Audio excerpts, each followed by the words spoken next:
కరీంనగర్ జిల్లాలో ఎండలు ఠారెత్తిస్తున్నాయి. సామాన్య జనం బెంబేలెత్తిపోతున్నారు. అదే సమయంలో ఆసుపత్రులకు వచ్చే రోగులు, వారి సహాయకులు సైతం ఇబ్బందులు ఎదుర్కొంటున్నారు. ఎండవేడిని తట్టుకునేందుకు తగిన ఏర్పాట్లు చేసినా అవి చాలడం లేదు. కరీంనగర్ జిల్లా ఆసుపత్రిలో అధిక ఉష్ణోగ్రతలు, ఎండవేడిని రోగులు ఎదుర్కొంటున్న ఇబ్బందులపై మా ప్రతినిధి స్వామికిరణ్ గ్రౌండ్ రిపోర్ట్.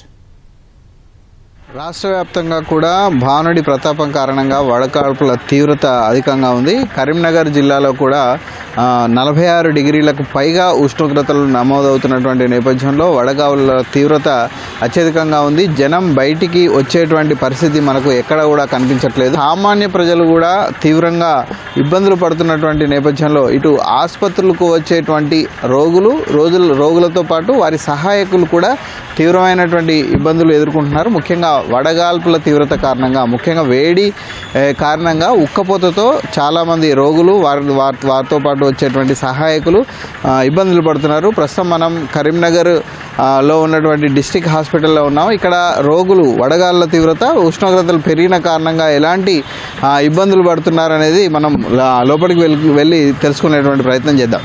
కింద వాటిలో కొంచెం కూల్గానే ఉంది, కానీ పైన వాటిలోకి వచ్చిన తర్వాత బాడీ మొత్తం వేడైపోతుంది. ప్రస్తుతానికి బాగున్న వాళ్ళమే ఆ వడగాలులకు, ఆ వేడి గాలులకు మాకే బాడీ అంతా వేడయ్యి కూల్ నీళ్ళు తెచ్చుకున్నా కూడా 5 నిమిషాలు ఉండట్లే. అవి కూడా తొందరనే వేడయ్యి అవి తాగుతామంటే పెలిసిపచ్చేటట్టు అనిపిస్తుంది. చెవులకు ఎండలు ఉన్నట్టే ఎండ తగులుతుంది. చెవుల పొంటి, ముఖానికి, బాడీకి మొత్తం తలుగుతుంది సార్. వేడి అంత ఘోరంగా తగులుతుంది. అలా ఉండలేకపోతున్నాం ప్రస్తుతానికి. ఫ్యాన్లు ఉన్నాయి సార్. ఫ్యాన్లు ఉంటే ఏమైందంటే ఆ ఫ్యాన్లు తిరుగుతా అంటే ఇంకింత వేడి కొట్టినట్టు అనిపిస్తుంది. ఫ్యాన్లు కూడా మనకేమి సాయంత్రం నాకు తెలిసి 7 గంటల దాకా కూడా అట్లే అనిపిస్తుంది. సాయంత్రం పడుకుంటే నైట్ కింద పడుకుంటాం కదా మేము వచ్చిన వాళ్ళం. అమ్మో కింద బండలు కాలినట్టు కాలుతుంది వేడి. 2 బొంతలు మేము తీసుకొచ్చినవి ఏముంటాయి సార్, అవి వేసుకుంటే కూడా వేడి వల్ల ఈ మధ్య ఉడకపోతే బాగా అయిపోతుంది. ఎంత ఫ్యాన్స్ ఎరిగినా 24 గంటలు ఎంత ఫ్యాన్ వేడి గాలి వస్తుంది కిటికీల ద్వారా. నీట్నెస్ అన్నీ మంచిగా ఉండే, కానీ ఒక ఎండ తీవ్రత వల్ల పేషెంట్స్కి ఇబ్బంది బాగా అవుతుంది. నైట్ కూడా ఉడకపోస్తుంది. నైట్ కింద వండుకున్నా కూడా కొంచెం వేడిగా అనిపిస్తుంది. ఉడకపోస్తే బాగుంది.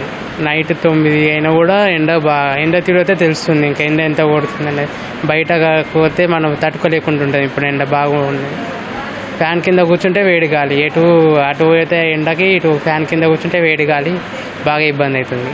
రాత్రి అంతా ఉక్కపోతే వాటర్ అయితే బయట నుండి తెచ్చుకోవడం లేవు. ఇక్కడ లేవు కూల్ వాటర్, ఎక్కడా లేవు. ఇక్కడ బయట నుండి కొనుకొచ్చుకోవడం.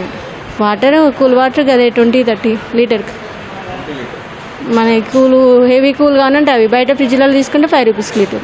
మాతా శిశువులోకి వెళ్తేనే అక్కడ ఉంది ఫ్రిడ్జ్. చాలామంది అక్కడ నుండి తీసుకొచ్చుకుంటారు. ఉక్కపోతే చెమటలు అంటే కామనే, కానీ కనీసంగా కూల్ వాటర్ అన్న పెడితే బాగుంటుందని ఫ్రిడ్జ్.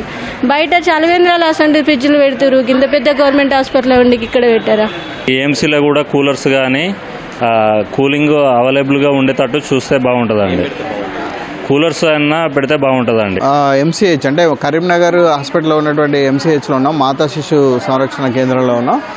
ఇక్కడ ఉన్నటువంటి పిల్లల వార్డు కానీ, మహిళల వార్డులో కానీ ఉక్కపోతకు వీళ్ళంతా కూడా తీవ్రంగా ఇబ్బందులు పడుతున్నారనే నేపథ్యంలో అధికారులు ఏర్పాట్లు చేయడం జరిగింది. ప్రస్తుతం మనం చూడొచ్చు, ఇటువంటి కూలర్స్ వాళ్ళు ప్రతి వార్డుకు కూలర్స్ ఏర్పాటు చేశారు. అయితే ఈ కూలర్స్ ఏర్పాటు చేసినా కొన్ని చోట్ల పనిచేయట్లేదు.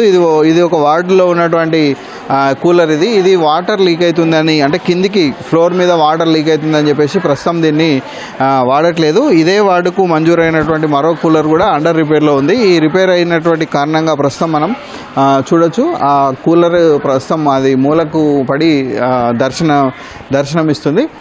దీంతోపాటు మనం ఇంకొక వార్డులో కనుక గమనిస్తే ఆ వార్డులో కూడా ఈ పవర్ సప్లైకి సంబంధించినటువంటి ప్రాబ్లం ఉన్నటువంటి కారణంగా ఆ వార్డులో ఉన్నటువంటి కూలర్ కూడా మనకు ప్రస్తుతం పనిచేయట్లేదు. కూలర్స్ పనిచేయకపోవడం వల్ల అటు గర్భిణీ మహిళలు కానీ, బాలింతలు కానీ, పిల్లలు కానీ కొంత ఇబ్బంది పడుతున్నటువంటి పరిస్థితి మనకి ఇక్కడ ఈ హాస్పిటల్లో కనిపిస్తోంది. డెలివరీ అయ్యి 4 రోజులు అవుతుంది.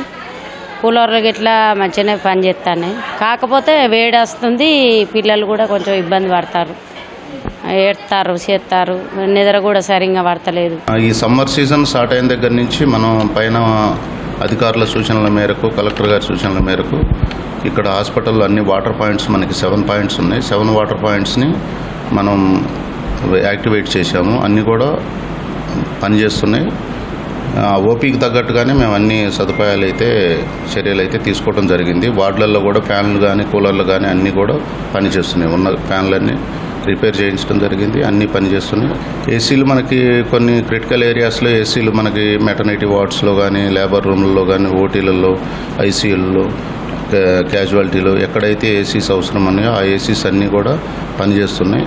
ఇంకా ఎక్కువ కొన్ని చోట్ల ఏసీలు కావాల్సి ఉంటే వాటికి మేము రిక్వైర్మెంట్ గురించి రాయడం జరిగింది. వస్తే ఇంకొన్ని ఉపయోగపడుతుంది.